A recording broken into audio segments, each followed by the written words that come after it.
ó, mais um na conta.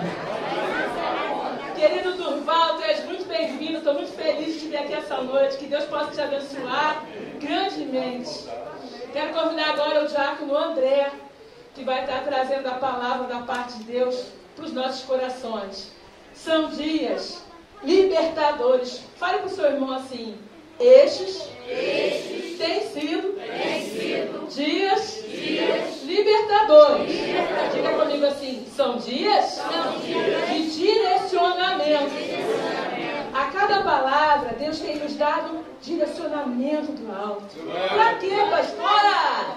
Para o ciclo que vai começar após o tabernáculo. Glória a Deus! E a maneira como você celebra o tabernáculo, querido, é a maneira como você prova para Deus que você está pronto para Ele fazer mais, infinitamente mais na tua vida. Aleluia! Glória a Deus, querido. Flua.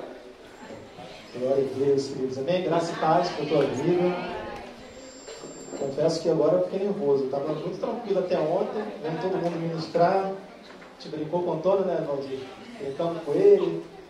Hoje chegou no dia, é uma responsabilidade muito grande, um prazer, uma honra estar na presença de Deus ministrando nessa festa que temos celebrado aqui na casa do Senhor. Temos aprendido e cada dia nos aperfeiçoado, tanto na prática da festa como a nossa comunhão com Cristo através dela, né? Por tudo que ela representa, por tudo que ela aponta e por tudo que ela transforma em nossas vidas, através do Espírito Santo de Deus, logicamente. Agradecer ao meu irmão Anderson, que eu convidei. Ele já esteve aqui ano passado, né? Ano passado, gostou muito. Eu falei, então todo ano você vai ser convidado. Veio aqui para compartilhar, já esteve ministrando com a gente no culto jovem, um tempo atrás. Irmão Kleber, convidado do Antônio. O Antônio falou, era para ele vir ontem, mas acabou que aprove Deus falar com o Senhor hoje, nessa noite. Então, que desfrute da presença de Deus e vamos orar ao Senhor nesse momento, pedir que o Espírito Santo de Deus nos conduza naquilo que Ele quer para nós nessa noite. Amém? Senhor Deus, nós te agradecemos por esse momento, pelo momento da Tua Palavra, o momento onde o Senhor há de revelar a nós a Tua vontade, o Teu direcionamento, o que Tu queres para nós. Deus, nós queremos estar aqui nessa noite com os nossos corações abertos, com nossos ouvidos atentos para ouvir o que o Senhor tem para falar conosco. Usa-nos, capacita-nos, transforma-nos, ó Deus. Nós te agradecemos em nome de Jesus. Amém. Glória a Deus, Deus.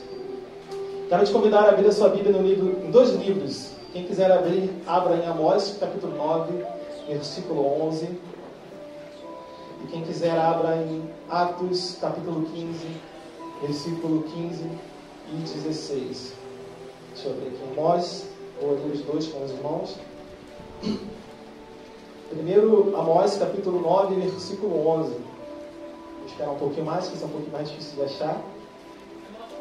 9 e 11.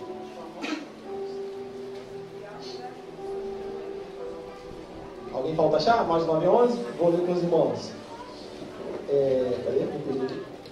Naquele dia, tornarei a levantar a tenda, ou, em algumas traduções que eu gosto mais, o tabernáculo de Davi, que caiu, e taparei as suas aberturas, e tornarei a levantar as suas ruínas, e edificarei como nos dias da antiguidade. Versículo 12. Para que possuam o restante de Edom, e todas as nações que são chamadas pelo meu nome, diz o Senhor que faz essas coisas. Agora Atos capítulo 15, versículo 15 também.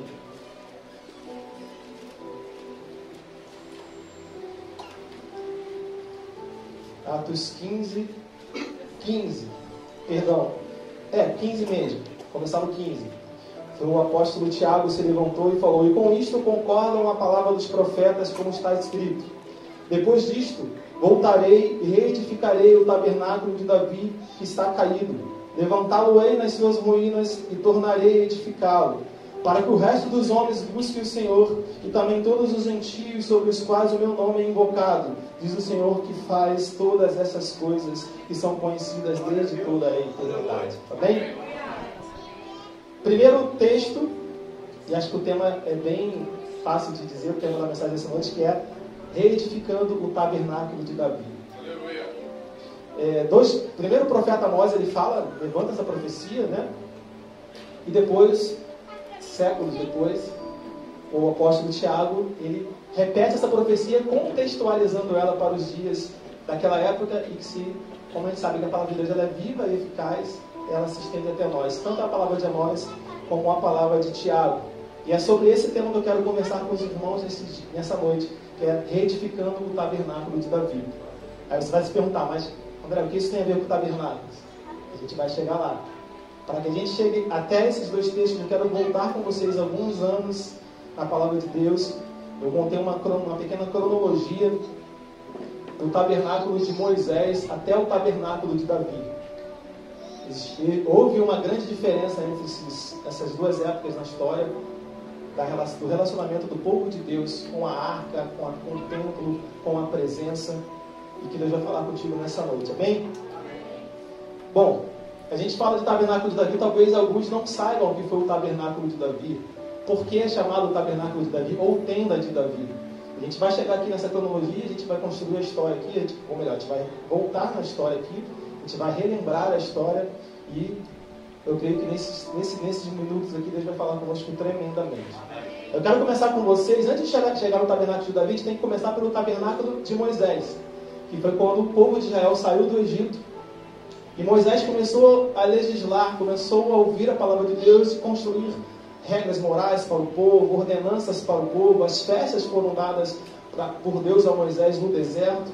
E também no deserto, na peregrinação do povo até a terra prometida, foi dado a Moisés a revelação do templo, do tabernáculo, como deveria ser construído o templo, o material que seria usado, os ambientes do templo, o átrio, o santo lugar, o santo dos santos, as lonas, as tendas que deveriam ser usadas, o tipo de madeira, o tipo de corda, o ouro, o bronze, todo o material foi dado para Moisés. E a pastora, como já foi dito aqui, ela é expert nesse assunto.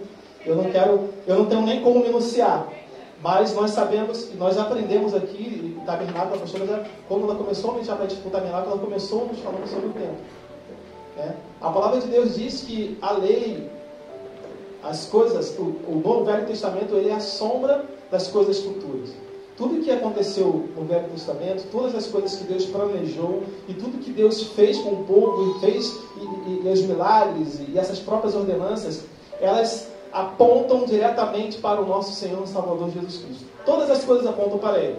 Por isso que o Antônio falou, e a Isabelle também, sobre que as pessoas questionam sobre a festa do tabernáculo é uma festa judaizante. Sim, nós viemos de lá. A palavra de Deus veio de lá. Toda a origem vem de lá. Eu estava ouvindo outro dia um podcast, um rapaz cristão estava lá, e ele falou assim, olha, você acredita na Bíblia? Eu faço, não, eu sou ateu, então beleza.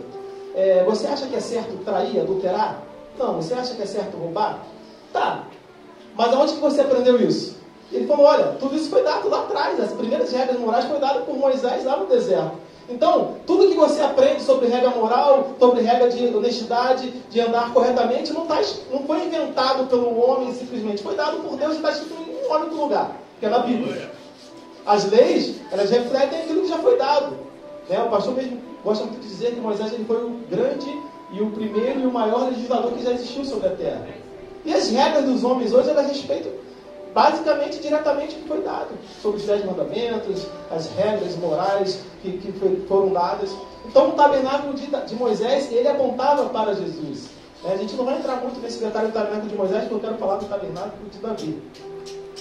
Então o povo, durante 40 anos, ele peregrinou no deserto, e no início dessa jornada foi dada a ordenança do templo, e o templo foi construído. O templo ele era montado no lugar onde o povo acampava, a nuvem cobria o povo durante o dia do calor, e à noite a coluna de fogo. Só que em determinado momento, a palavra de Deus que diz que a nuvem se movia, eles tinham que desarmar todo aquele aparato, aquele templo, as suas cabanas, as suas casas, e caminhar para o lugar que Deus mandava, e lá levantava o templo de novo. E assim foi durante 40 anos. E aí eles entraram na terra prometida. E é esse que é um detalhe muito interessante. E quando eles entram na terra prometida, se você ler no livro de Juízes e no próprio livro de Samuel, a Bíblia e a história fala muito pouco sobre a adoração do povo no templo. Fala muito pouco. Praticamente eu procurei, li, achei muito pouca referência sobre o povo, a não ser no caso de Ana, que ela foi lá orar para que tivesse um filho, ela foi até o templo, e Eli estava lá, e o próprio Samuel foi dedicado, enfim. Foi um tempo onde Deus começou a restaurar um pouco a adoração do povo de Israel. Mas Se você pesquisar e ler como eu fiz, o templo, como ele foi entrar na Terra Prometida, o templo ele foi levantado, o tabernáculo de Moisés, né, vamos dizer assim, mudaram essa nomenclatura, os teólogos costumam chamar assim, ele foi colocado numa região chamada Siló. Era o lugar de central de adoração do povo de Israel naquela época. Provavelmente as pessoas, logicamente, iriam adorar, iam buscar o Senhor lá. Mas o livro de Juízes fala muito sobre queda, arrependimento, e fala muito pouco sobre o templo, sobre a adoração, sobre as festas. Se fala muito pouco sobre isso.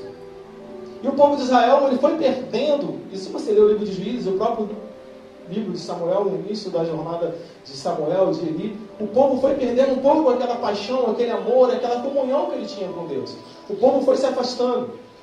O povo, o templo ficou lá em Siló, ficou lá naquela região, o povo ia adorar assim, mas a nação de Israel foi perdendo um pouco aquela essência que tinha de dependência de Deus. Eles começaram a se sentir um pouco autossuficientes, começaram a achar e começaram a cair em erros e pecados, e voltavam, se arrependiam, Deus levantava um juiz, eles iam, guerreavam, venciam as batalhas, caíam de novo. Até que chega a era do sacerdote Eli, que começou a ser o principal do templo. E a Bíblia diz que ele tinha 2 filhos, um é Finéias, outro acho que era Ofni, né? Ofni e Finéias. Que eles não eram muito chegados à santidade, eles não eram muito chegados a compromisso com Deus. Eles queriam usufruir daquilo que o sacerdócio dava para eles, por serem filhos do sacerdote, e trabalhar no templo. Mas eles não tinham compromisso nenhum com a casa de Deus. A Bíblia diz que eles levavam mulheres para o templo, a Bíblia diz que eles recebiam propina das pessoas, eles trabalhavam de uma forma totalmente errada. E aí começou a decair espiritualmente ainda mais o povo de Israel. E a gente sabe que naquela época os filisteus eram um dos principais inimigos do povo de Israel. E houve numa época uma grande batalha contra os filisteus. E o povo foi para a guerra, e aí, do nada, o Mateus ministrou muito bem aqui, a Bíblia fala que o povo de Israel levava a arca à frente do exército, e os povos temiam quando a presença de Deus estava. Porque aonde a presença de Deus está, o inimigo foge. Ande na presença, você verá o inimigo fugir de você. Ande na presença, você verá vitórias sobre a tua vida. Ande na presença, você verá os milagres que Deus vai fazer na tua vida. Só que o povo de Israel estava longe da presença. E esses 2 infelizes tiveram a grande ideia de, no meio da batalha, vamos no templo e vamos buscar a arca do Senhor. E é uma coisa que eu fico muito encucado, porque a palavra de Deus diz que o sumo sacerdote só entrava uma vez no templo. E a arca estava lá no Santo dos Santos, ele só podia entrar uma vez para poder adorar, pedir perdão, oferecer a oferta de perdão, de sacrifício pelo povo. E se ele tivesse pecado, ele era fulminado. Tanto que nas suas vestes havia um sino que ficava tocando, quando o sino parava de tocar, opa, deu ruim, chama o próximo, porque esse aqui não deu mais.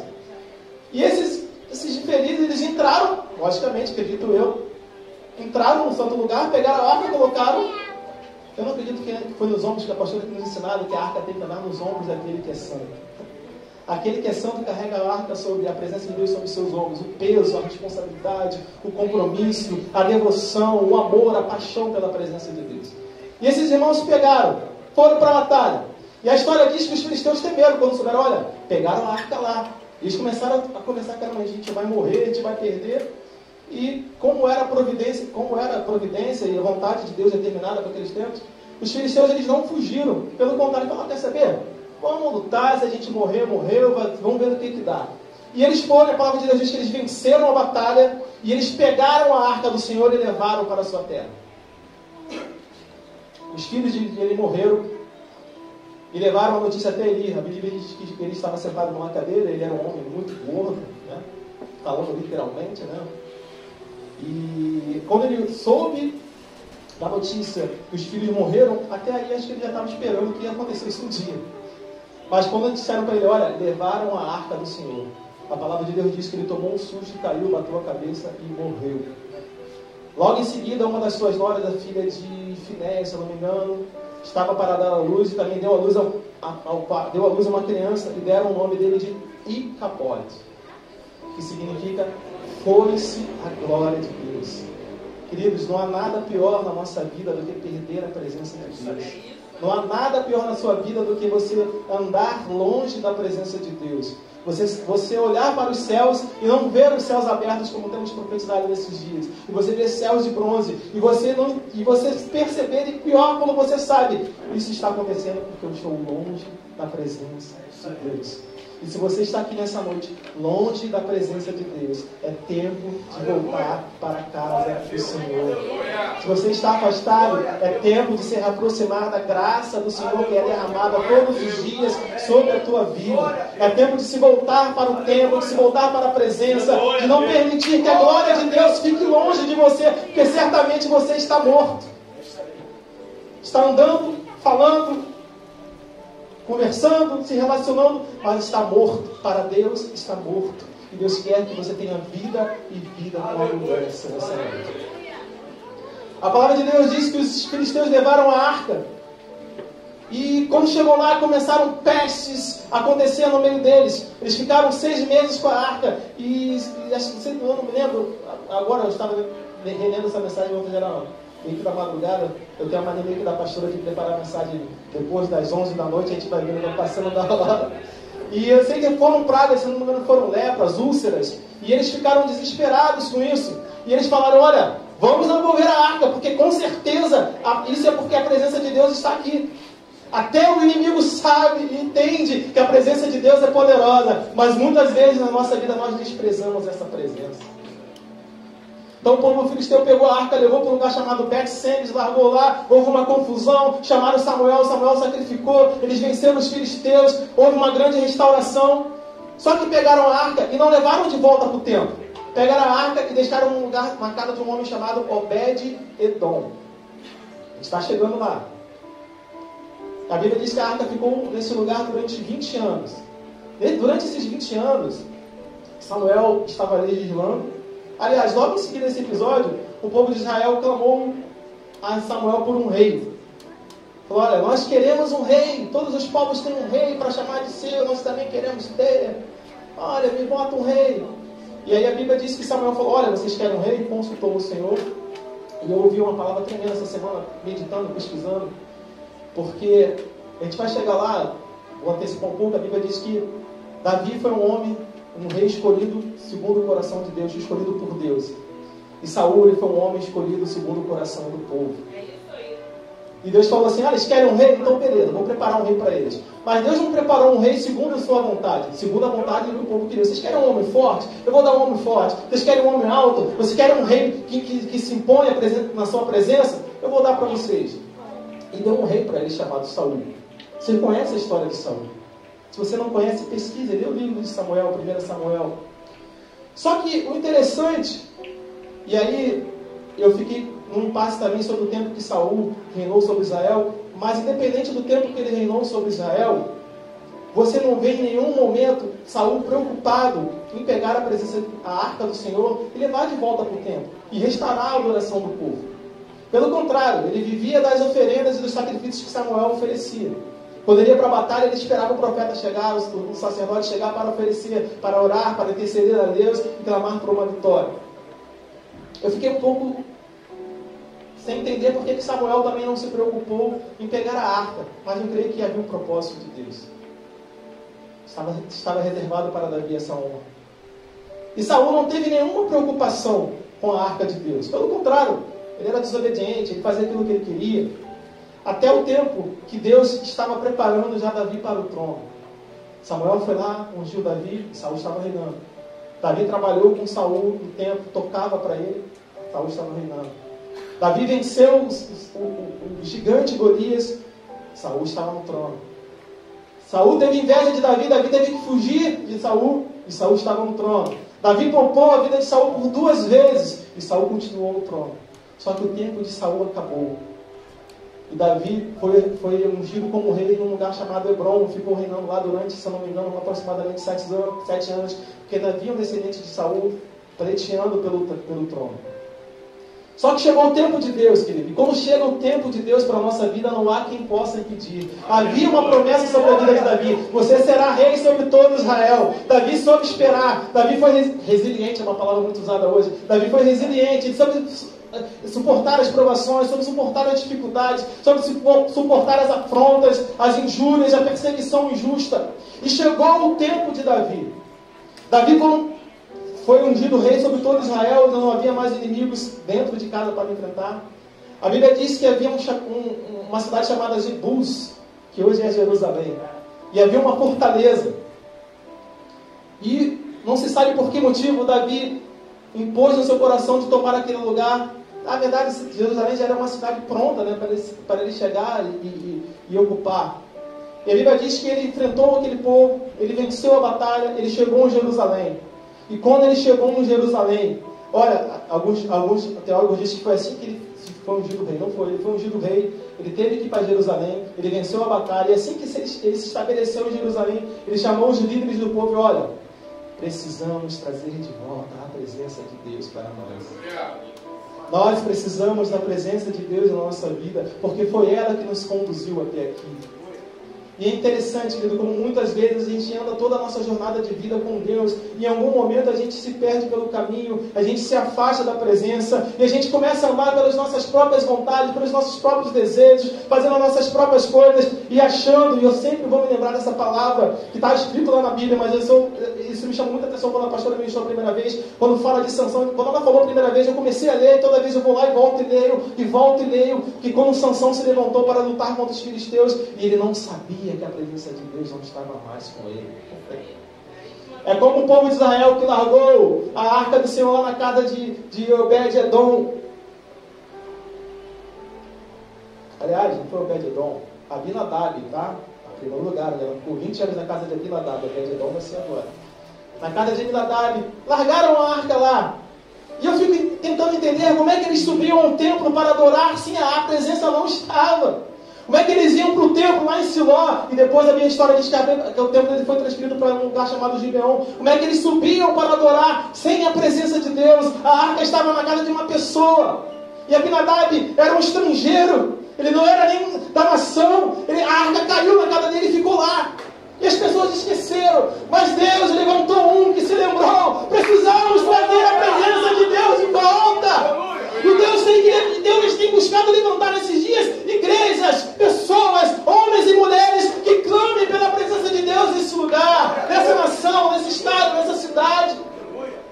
A igreja tem se acomodado com suas festas, que nós temos falado, com as festas pagãs, como a Rebeca falou. Tem se acostumado com suas festinhas, tem se acostumado com suas igrejas cheias de pessoas que vão para ouvir pessoas agradáveis, palavras agradáveis. Estão acostumados com igrejas cheias que pregam falsos milagres, falsas santidades. Deus quer restaurar uma igreja que clame pela presença dia após dia.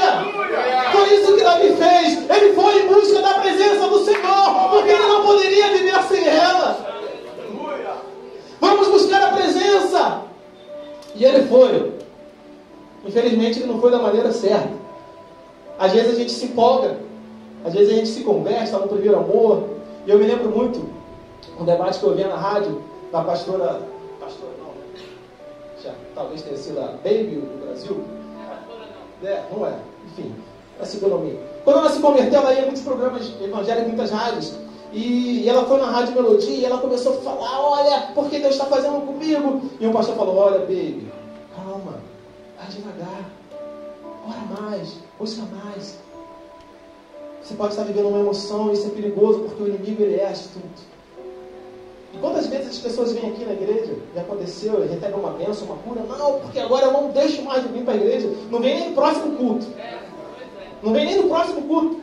E eu não canso de repetir uma parte que a pastora orou lá, que ele tinha a mão toda ruim, quebrada, não conseguia nem segurar uma caneta. A pastora orou, a gente estava aqui orando no Ministério do Louvor, fomos lá. Ele pegou, não sei se era esse vaso de barro, mas era um vaso que tinha lá pesado, levantou e falou assim: curado, na hora, curado. Domingo estarei aqui. Nunca mais voltou. Nunca mais apareceu. Você lembra dos 10 leprosos? Foram curados, apenas um voltou para agradecer. Porque a vida é assim, querido. Muitas vezes as pessoas não querem a presença, eles querem aquilo que a presença pode proporcionar. Era isso que Saul queria. Ele esperava o profeta chegar, o profeta orava, vencer as batalhas, ele ia embora. Mas quando ele tinha que obedecer, ele não obedecia. Tanto que o profeta falou para ele: Deus tem muito mais prazer em obediência do que em sacrifício, querido. Deus não está preocupado com o teu sacrifício. Deus não está preocupado com as suas mãos fechadas para tirar foto no Instagram. Deus está preocupado com o teu coração sincero diante dele. Talvez você esteja aí nos bastidores, mas fazendo uma grande obra, curando, orando, intercedendo. E às vezes as pessoas querem ir para o Instagram tirar foto. Enfim, não que a gente não faça isso aqui, a gente divulga a festa, mas não é a aparência que importa, é a essência. E Davi se preocupava com isso. Só que ele foi da maneira errada. A Bíblia diz que ele pegou lá, botou a arca num carro de boi, foi lá na casa de Abinadab, o seu filho Uzá estava, ele tinha um filho chamado Eliezer, e um outro filho, não me lembro o nome agora. Começaram a cantar, a fazer festa, e muitas vezes as nossas festas elas são artificiais. Muitas vezes a gente está cantando, dançando, e a presença de Deus não está naquele lugar, ou Deus não está se agradando daquilo que a gente está fazendo. E a Bíblia diz que num determinado momento, a arca tombou, os bois tropeçaram, a arca tombou, e na hora que ela foi cair, Uzá foi segurar a arca, e ele foi fulminado na hora. E Davi muito se entristeceu e voltou para sua casa, e ele ficou muito triste. E a palavra de Deus diz que a arca agora sim foi levada para a casa de Obed-Edom, e ela ficou lá por 3 meses.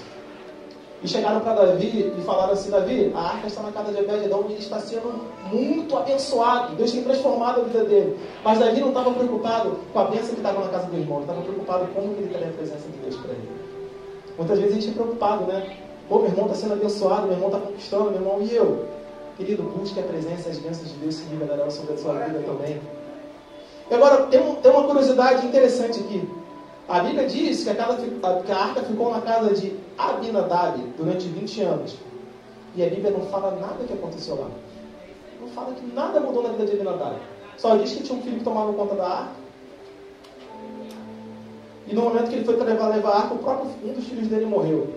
E a arca ficou na casa de Obed-Edom 3 meses. E a Bíblia diz que ele foi ricamente abençoado. Entenda que não é o tempo que você está na presença de Deus. É a qualidade de tempo que você oferece. É a atenção que você dá para a presença. É a reverência que você dá à presença de Deus. É o seu tempo com Deus. É o seu tempo de oração. É o seu tempo de adoração. É o seu tempo de devocional. É o seu tempo de arrependimento. É o tempo que você dá em primeiro lugar para a presença de Deus. Um tempo de qualidade. Um tempo de que a tua presença, Senhor, é mais importante do que a minha própria vida. A arca ficou na casa de Abinadab 20 anos e nada aconteceu. E aliás, quando ele foi mexer nela, ele morreu, o filho dele. O Obed-Edom ficou 3 meses e a vida dele foi transformada, a ponto de as pessoas testemunharem: olha, a arca está na casa dele, tem acontecido milagres lá. As pessoas vão lá e são curadas, a família dele é uma bênção, tem prosperado, a alegria, a restauração. Busque essa qualidade na presença de Deus, filho. Talvez você esteja na igreja 15, 20 anos e nada tenha mudado, porque talvez você precise mudar. Talvez você precise rever os seus conceitos, a sua forma de adorar a Deus. Talvez você precise rever aquilo que você não tem feito para Deus e você precisa fazer. A gente conhece. Às vezes as pessoas chegam na igreja com um dia, acontece um milagre de cura. Às vezes as pessoas ficam 20 anos. E veja bem, eu não estou dizendo que ficar muito tempo sem receber uma bênção é porque você não está andando na presença de Deus. Existem propósitos de Deus para a nossa vida, aprendizado. O próprio Davi ficou anos para assumir o trono. E Saul chamaram ele do nada. Davi teve que esperar. Ele que foi escolhido por Deus teve que esperar todo um processo. E Saul não foi ungido, pegaram ele, colocaram e começou a reinar. E fazer uma porção de besteira. Então, não é o tempo que passa, que às vezes a pessoa, não, você está dizendo que eu estou há 10 anos e estou esperando um milagre porque eu estou no pecado. Não, filho. Entenda aquilo que é propósito de Deus e aquilo que você precisa fazer para mudar a sua vida. Comunhão com Deus, comunhão com os irmãos. Compromisso, testemunho. E aí, depois desse tempo, Davi, eu creio que ele foi buscar na palavra. Ele falou: meu Deus, ele foi trazer a presença de Deus e aconteceu isso. E aí, ele buscou na palavra, porque a Bíblia falava lá em Levítico sobre a arca, que ela tinha as varas para ser carregada. O povo carregava ela nas batalhas, colocava no ombro dos levitas, dos sacerdotes, eles levavam. E aí Davi fez diferente. Vamos buscar a arca. Eu já sei como. Tem que ser com sacrifício. Tem que ser com entrega. Tem que ser com abrir mão daquilo que eu tenho. Esqueci a palavra agora. Tem que ser assim. E aí a Bíblia diz que eles foram buscar a arca, e agora sim, levaram os levitas, eles colocaram a arca nos seus ombros, e a gente falou sobre a arca tem que estar no ombro daquele que é santo. E eles começaram a caminhar com a arca e louvavam ao Senhor, e à medida que eles davam 6 passos na jornada, eles sacrificavam. Em todo o trajeto da casa de Obed-Edom até Jerusalém, eles sacrificavam, ofereciam sacrifícios. À medida que eu creio que todo o trajeto ficou encharcado de sangue, a pastora já deixou esse texto para nós aqui. E quando chegou a Jerusalém, houve uma grande festa, Davi celebrou, ele adorou ao Senhor, o povo celebrou, ele fez uma grande festa. Mas interessante, Davi não levou a arca para o templo. E esse é o grande mistério do tabernáculo de Davi, é o ponto que eu quero começar a falar com vocês. Davi não pegou a arca e levou lá para o templo, em Siló, ou em Gibeon, não sei onde estava naquele momento. Ele pegou a arca, lá num dos pátios lá de Jerusalém, levantou uma tenda, uma sucá. A Bíblia diz, os historiadores dizem que ele pegou, que aquela tenda ela era toda aberta. Ela não era a estrutura do templo do tabernáculo de Moisés, não tinha o átrio, o santo lugar, o santo dos santos. Ele pegou, colocou debaixo daquela tenda. Era uma sucá. E houve grande alegria, o povo celebrava, e Davi celebrou, e houve muita... E nesse momento começou a haver um grande tempo de transformação em Israel. Um rei segundo o coração de Deus. Um rei que busca a presença de Deus. Um rei que coloca a presença de Deus acima de todas as coisas. E a Bíblia diz que depois desse tempo, depois de voltar aqui no tabernáculo, Davi trouxe a arca, se assentou. Em um certo momento, ele estava sentado, acredito eu, numa das varandas de seu palácio. E ele olhou para a tenda lá embaixo e falou, olha, chamou o profeta, né, Natan, e falou, olha, eu estava pensando aqui, eu moro nesse palácio, né, mas a casa de Deus não tem um lugar para habitar. E o profeta se empolgou, não, faz tudo que está no teu coração, você quer construir um templo, vai lá e faz. Só que no momento que o profeta Natan estava voltando, a Bíblia diz que Deus falou para o profeta, olha, volta lá, não foi isso que eu falei, vai lá e fala com ele o seguinte. E o profeta chegou para ele e falou para Davi, olha, eu nunca me preocupei em morar em palácios, nunca me preocupei, eu andei de tenda em tenda, eu andei de lugar em lugar com o povo. Eu não estou te pedindo para construir nada, mas você quer construir, eu vou te abençoar. Mas muito mais do que abençoar você construir o templo, eu vou perpetuar o teu trono sobre todas as gerações de Israel.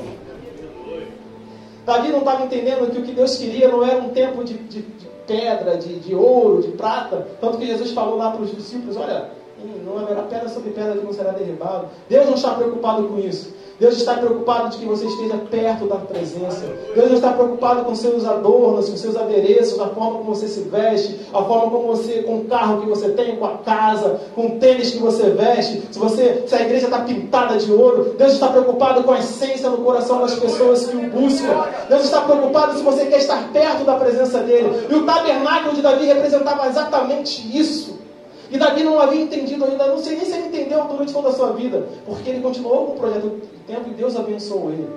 E é nesse momento que eu quero chegar aqui com vocês e falar sobre alguns aspectos do tabernáculo de Davi.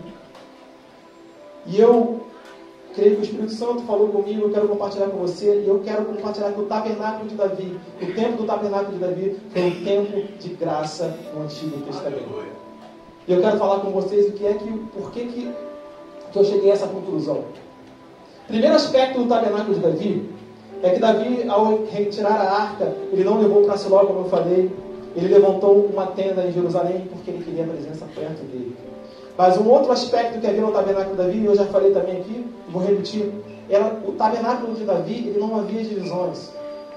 Ele não havia o átrio, ele não havia o santo lugar. As pessoas chegavam e a presença de Deus estava disponível para elas. Não havia um véu. Não havia véu no tabernáculo de Davi. As pessoas chegavam e adoravam. E é interessante que Davi, ele começou agora a instituir uma nova ordem de culto que os teólogos chamam de culto davídico.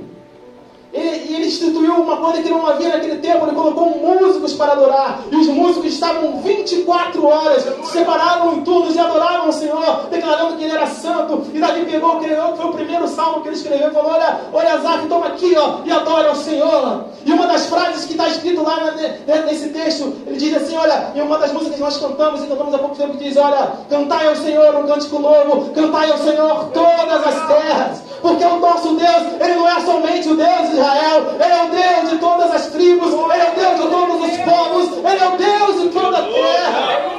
Ele sempre foi, querido. Se você ler o Velho Testamento, você vai ver que Deus fala, olha, eu serei o Deus das nações. Israel é o povo exclusivo e querido de Deus escolhido, mas ele não foi chamado para ser somente o único a adorar a Deus. Deus sempre quis ser o Deus de todas as nações. E Davi escreveu: cantai ao Senhor todas as terras. Em uma outra parte do texto ele escreve: alegrem-se os céus, regozijem-se a terra, diga-se entre as nações, o Senhor reina. Ele reina na tua vida, querido. Ele é Senhor, continua sendo. Basta que você dê a Ele esse lugar, porque Ele não vai tomar a força de você. Você precisa abrir o seu coração. E Davi escreve no final: olha, porque Deus é bom e a sua benignidade é para sempre. E essa é uma frase que seguiu o povo de Israel desde lá do deserto. Eles sempre, no momento de alegria e felicidade, eles cantavam: porque Deus é bom e a sua bondade, a sua benignidade dura para sempre. E Davi repetiu, ele escreveu. E 24 horas eles adoravam. E a presença de Deus está disponível. Há alguma semelhança com os dias de hoje?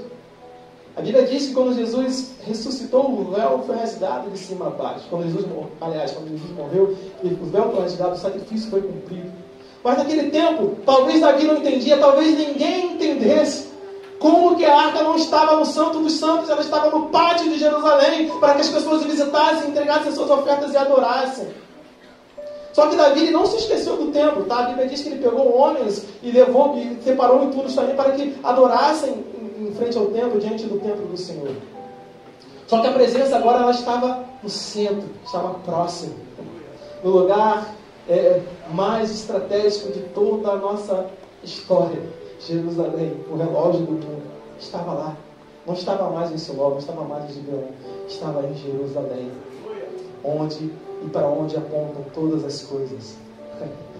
A grande colheita, a batalha do Armagedon, a vitória da igreja no reino milenar.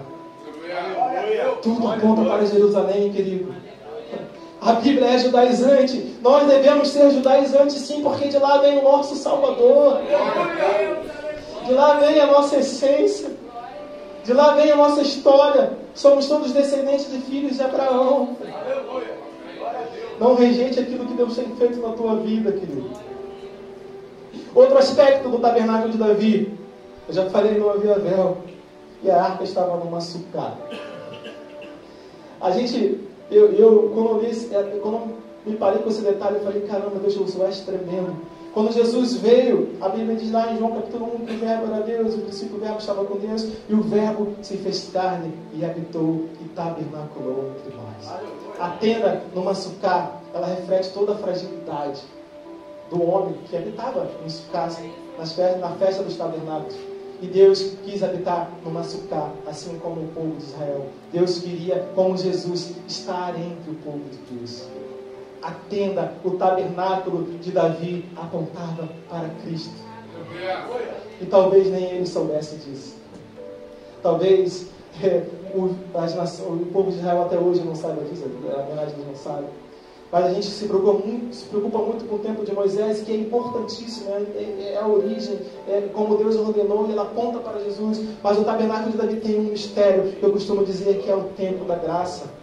Ele se assemelha muito com os nossos dias, de quando Jesus habitou entre o povo, onde Jesus curou, onde Jesus falou, porque a presença estava disponível. As pessoas podiam falar com Jesus, as pessoas podiam ouvir a sua voz, as pessoas podiam tocar nas suas vestes e ser curadas, as pessoas podiam segui-lo por onde ele fosse, e a arca estava no centro, e as pessoas poderiam ter acesso a ela. Não estava mais reservada a uma pessoa uma vez por ano, ou quando tivesse uma batalha que as pessoas pegassem e levassem. Não, ela estava disponível. Você quer adorar? A presença está aqui. Você quer buscar? A presença está aqui. Você quer se arrepender? A presença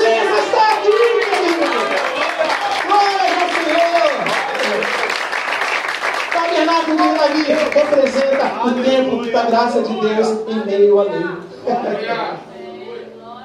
Outro detalhe, uma curiosidade, eu comentei com o Antônio, dei um spoilerzinho para ele. Eu por esse ponto quero voltar. Dá tempo ainda de terminar a palavra, dá?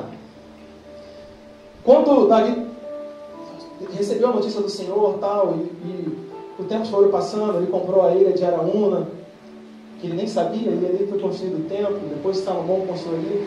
E a Bíblia diz, querido, que mesmo Davi, ele projetando todo o templo, ele construiu a maquete, ele montou. Davi era um homem tremendo, que nem engenheiro ele era, não era arquiteto, mas ele diz que ele desenhou tudo, entregou para Salomão tudo pronto, olha, vai ser assim. A Bíblia diz que até o peso dos utensílios ele tinha medido e entregado para Salomão. Ele já tinha dividido, olha, aqui vão ficar os porteiros, aqui vão ficar assim, aqui vai ficar quem vai adorar, aqui vai ficar quem vai oferecer. Ele separou tudo, Salomão só precisou construir. E eu comentei, Antônio, você sabia que quando Salomão dedicou o templo e houve aquela grande festa, era a festa dos tabernáculos? 1 Reis, capítulo 8, versículo 65. Quem achar pode ler, por favor.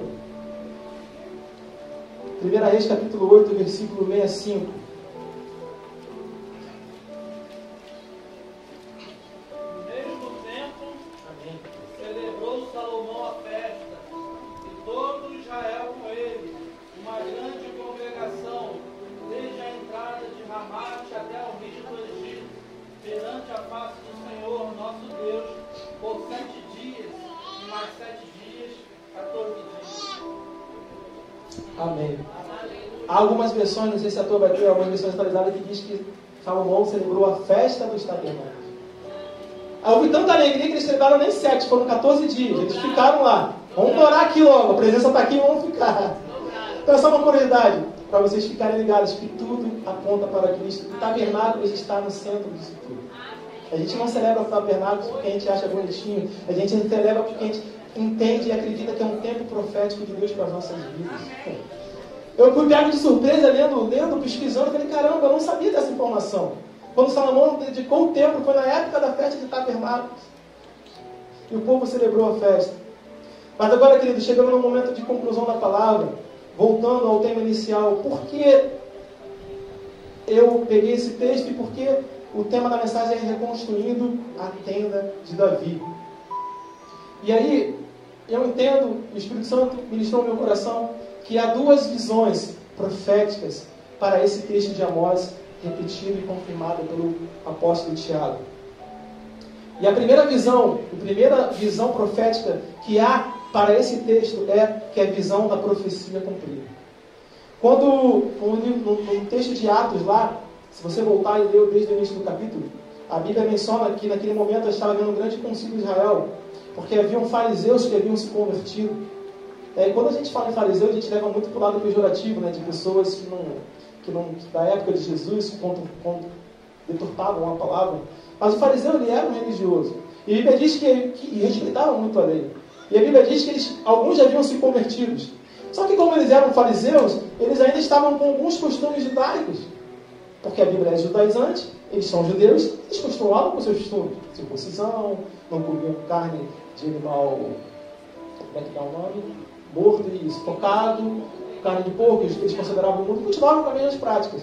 Só que estava acontecendo um grande fenômeno, que é a grande profecia.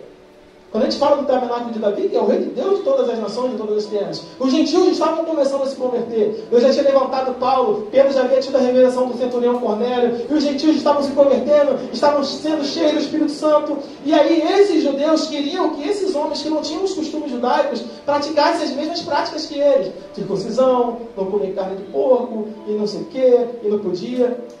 Com todo respeito à tradição judaica. Só que as pessoas não tinham esse costume. E começou a haver um grande debate.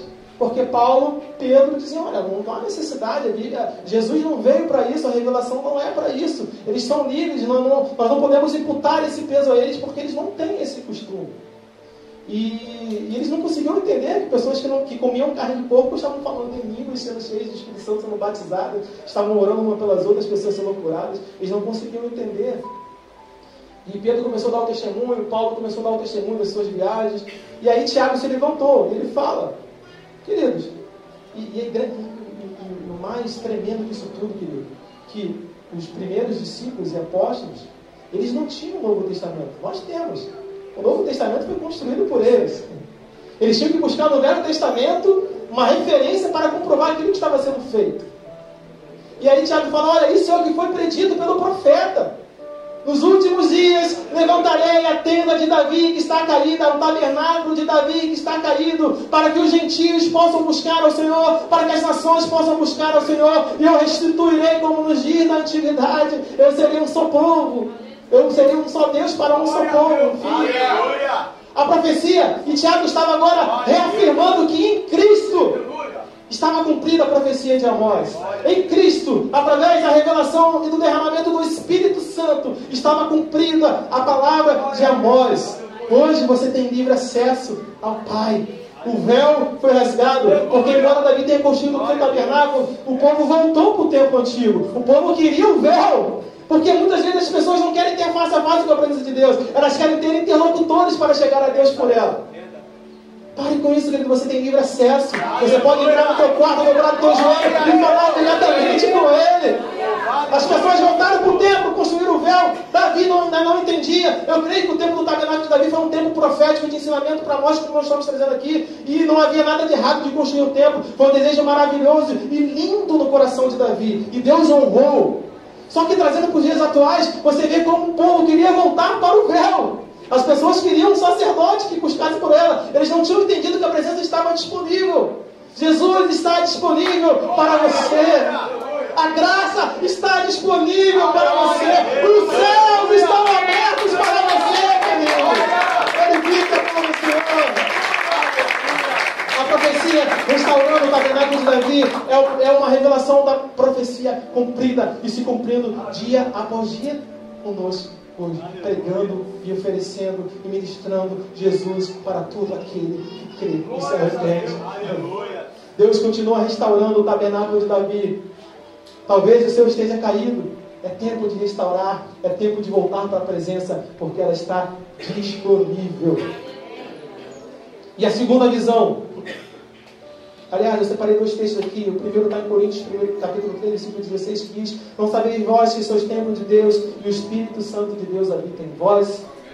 Em Colossenses, é um texto que eu gosto muito, a pastora também, que o mistério que esteve oculto desde de todos os séculos, por todas as gerações, mas a nós agora foi revelado, que é Cristo em nós, a esperança da glória. A restauração do tabernáculo de Davi que estava caído. Deus tabernaculando entre nós. Glória a Deus. E a segunda visão profética da restauração do tabernáculo de Davi, eu queria chamar os ministros para estar ministrando comigo uma canção. E o Mateus quase deu um spoiler no início. Falei, Antônio, está dando um spoiler da minha palavra? Quando ele falou da grande colheita. A segunda visão é chamada a visão dispensacionalista. Ela aponta para os últimos dias. Ela aponta para a volta de Jesus. Ela aponta para o reino milenar de Cristo sobre a terra. Ela aponta para a vitória dos remanescentes em Cristo Jesus. Refere-se ao reino milenar do Messias, a igreja reinando com Cristo. Festa, agora sim, vindo para a festa. Está falando de tabernáculos ali, a festa dos tabernáculos. Festa dos tabernáculos é a culminação de todos os dias santos bíblicos. E, portanto, representa o estágio final de seu plano de salvação. Após a guerra do fim dos tempos e seguindo a vinda de Jesus, aqueles que sobreviverem de todas as nações irão a Jerusalém para adorar a Deus e celebrar a festa dos tabernáculos. Zacarias diz... Opa, fugiu aqui. Peraí, fugiu aqui. Zacarias, capítulo 14, diz o seguinte... Então, sobrevientes de todas as nações, o teu Deus é o Deus de todas as nações. Sempre foi o Deus de todas as nações. Não foi Jesus que revelou, Jesus morreu e sacrificou a sua vida para salvar a todos, mas Deus sempre foi o Deus de todos. Deus nunca foi um Deus exclusivista que impedisse as pessoas de chegarem até Ele. A Bíblia diz que todos que se quisessem se chegavam até Deus de todas as nações.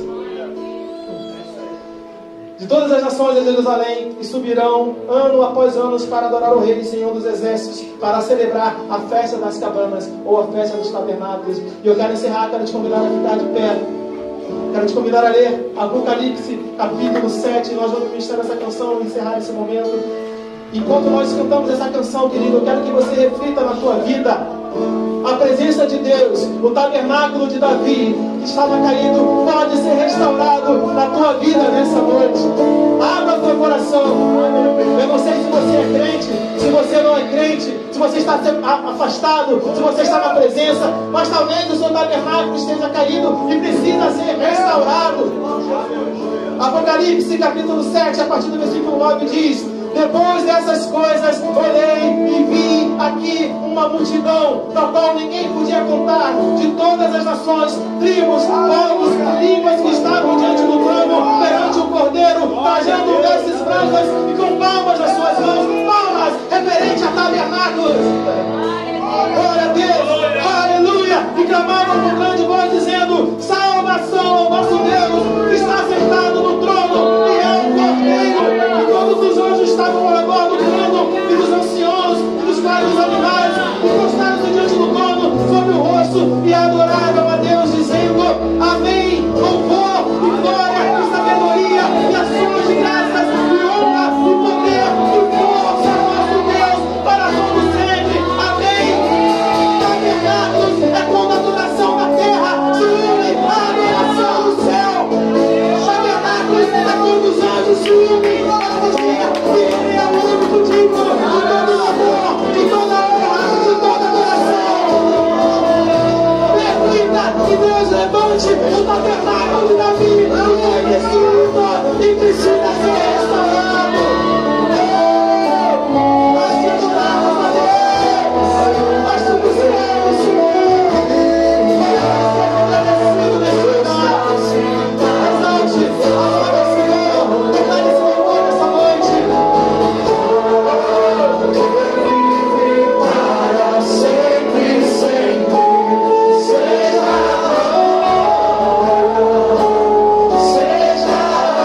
você vai erguer as suas mãos. Mas é tempo de restaurar o tabernáculo de Davi que está caído. Abra o seu coração para o Senhor nessa noite. Deus está falando contigo. Os céus estão abertos nesse lugar. Abra o teu coração. Permita que Deus faça uma transformação em você, como jamais Ele fez.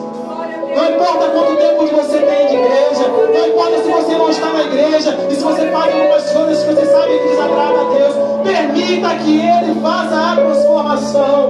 Apenas abra o seu coração e deixe Deus fazer a mudança que você precisa. Abra o seu coração nessa noite. Essa é a minha oração, esse é o meu clamor. Aplauda o Senhor, querido.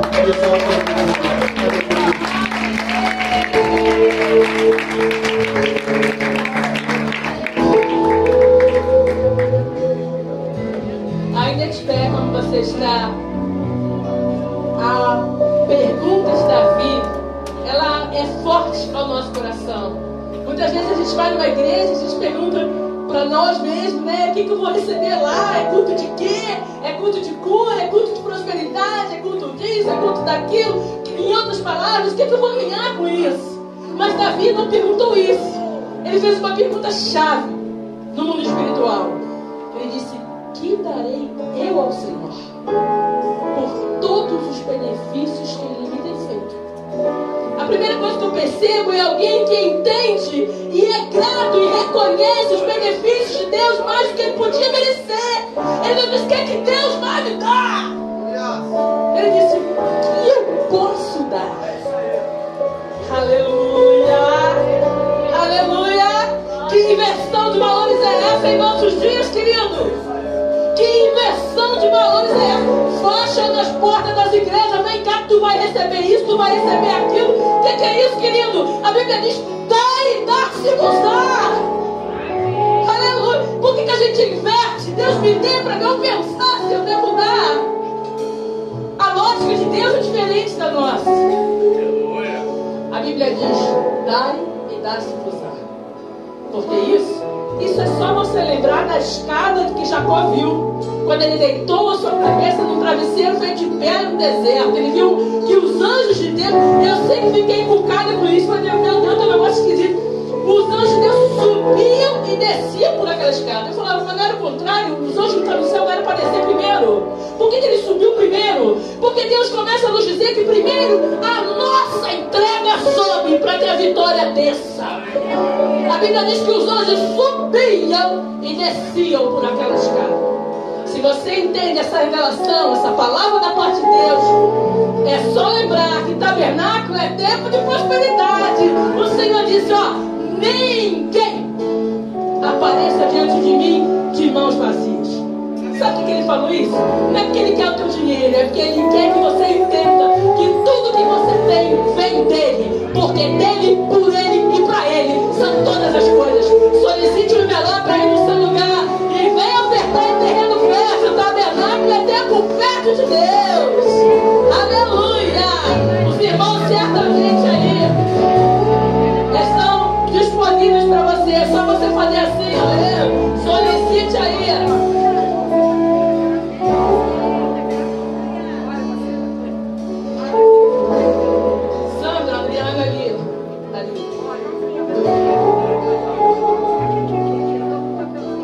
Quer ofertar, solicite esse envelope, o irmão vai achar você aí.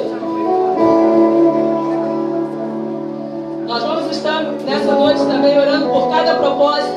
Propósito é um saquinho profético aí que as pessoas que decidiram financiar e abençoar a festa do Senhor, eles trazem o seu propósito e colocam aqui. Você está livre para fazê-lo. Esse é o tempo de Deus. Aleluia. Querido, você não tem noção como meu coração se alegra em tabernáculos. Eu estou muito feliz. Eu adoro isso. Eu amo isso.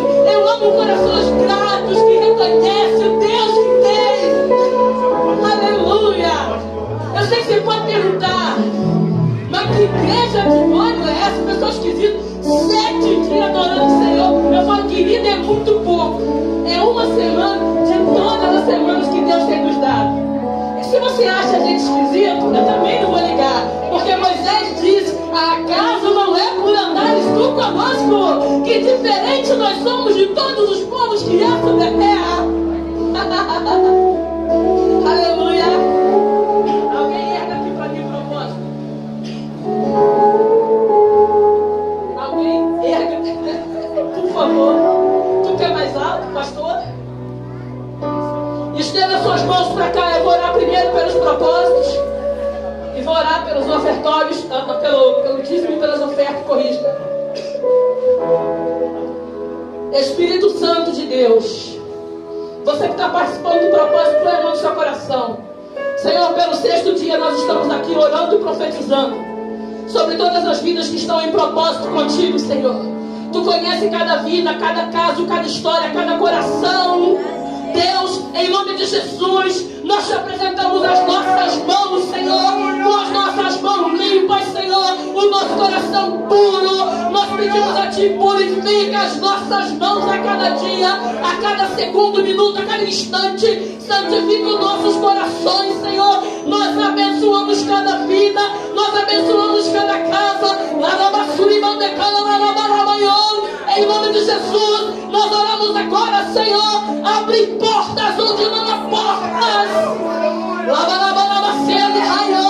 Traga refrigério, Senhor, as vidas que precisam.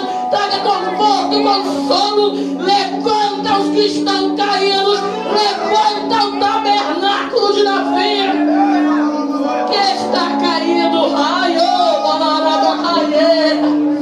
Onde houver um desviado, eu oro para que ele encontre o caminho de volta para casa.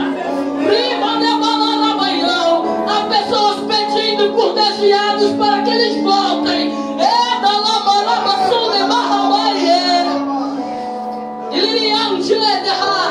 E eu quero te dizer uma coisa: a porta já foi aberta.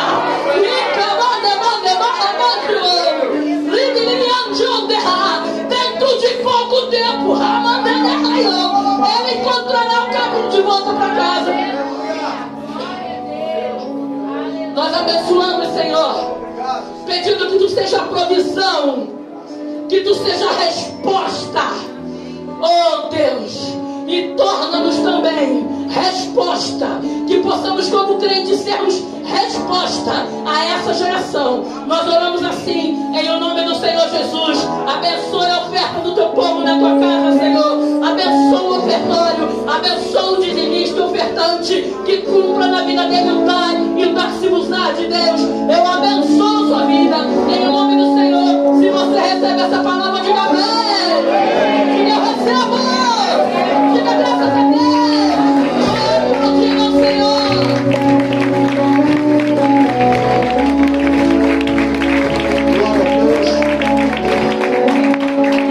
Deixa eu fazer só que tinha que levantar aqui.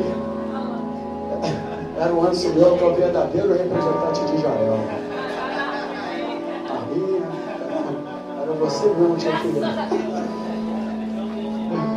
Eu quero agradecer a presença do maior lateral que tem os Leões, que é o Leonário. Aí.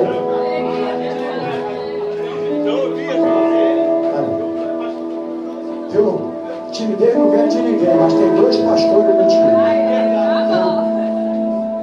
É o melhor lateral que eu já joguei a você. Viu? Então eu quero agradecer a todos os visitantes. Lembrando que amanhã tem mais. Amanhã é o 7º dia de encerramento. Domingo estarei ministrando a palavra na Santa Convocação com a liberação das bênçãos do Senhor, conforme a palavra do Senhor diz.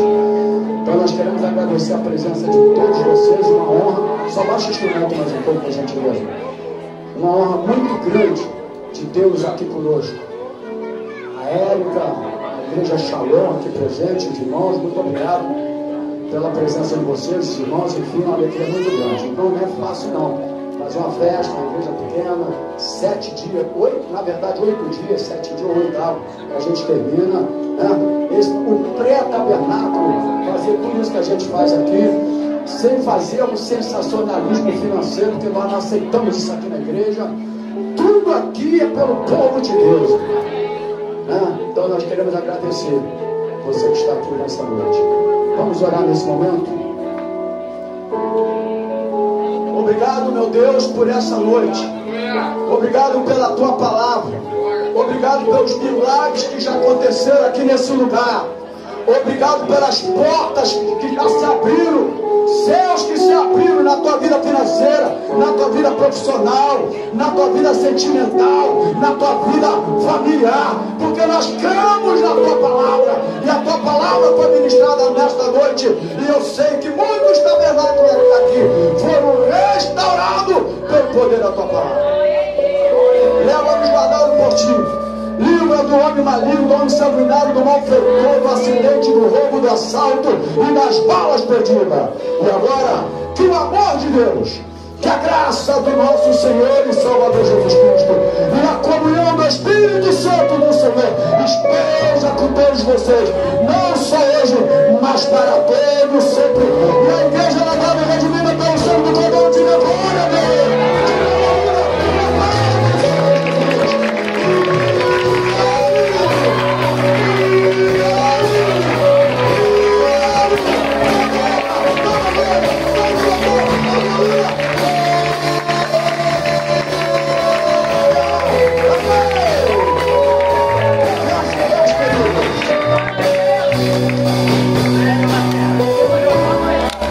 Amém.